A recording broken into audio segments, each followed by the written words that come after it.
Getting back onto the track of actually making the record. Yeah.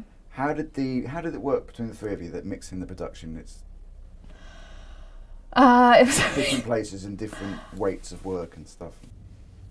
Yeah, it was a really hard record to make actually, because me and Jack had intended to do it all in one go, all together, and then obviously that didn't happen, and Dave came on board, and I think really my job was, I've always worked with like producers, you know, who are mainly producers, like, and that's kind of their main job, but Dave and Jack are both artists, and they are really, and both like successful touring artists as well. So I really felt like I think sometimes with an album, you're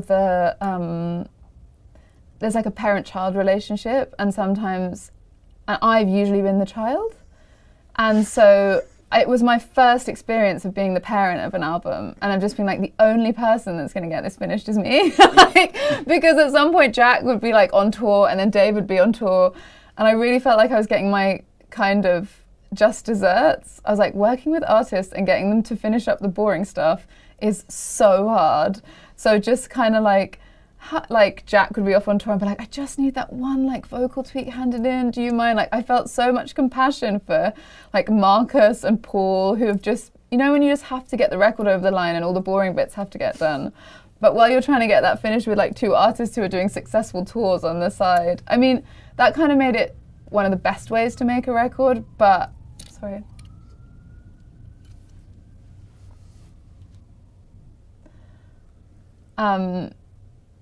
It was kind of like one of the best ways to make a record because I loved working with them, but it also, with all the restrictions of the pandemic, and, you know, I think I was really, I really was so invested in the story of the record as well, so I just needed to find all these bridges between the different sonics, and that's what I became sort of really obsessed with. But yeah, it's interesting. Like, usually I'm the kid not wanting to hand in the boring stuff and just being like, it's done, it's finished now, bye, like I'm off to the shops.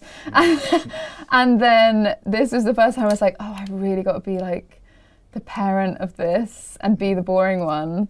But it was really good. I felt like in that way that was good, because at the end of it, it really felt like, I've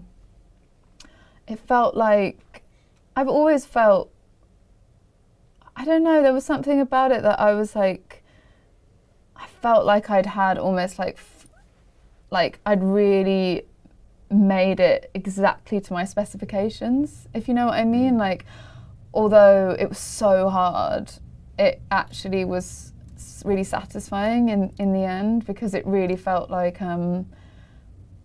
I had sort of, I don't know, I was allowed to be sort of as obsessive as I could be, really, because also because when you work with other artists, they kind of get it as well. Like, every little thing that I needed, no one was like, you know, why no one's gonna hear that. I'm like, no, but like, if we put this tiny bit of harp in this song, then it will echo back in that song, but like, no one will notice that. They were like, yeah, no, of course, we should do that. And they you will know? notice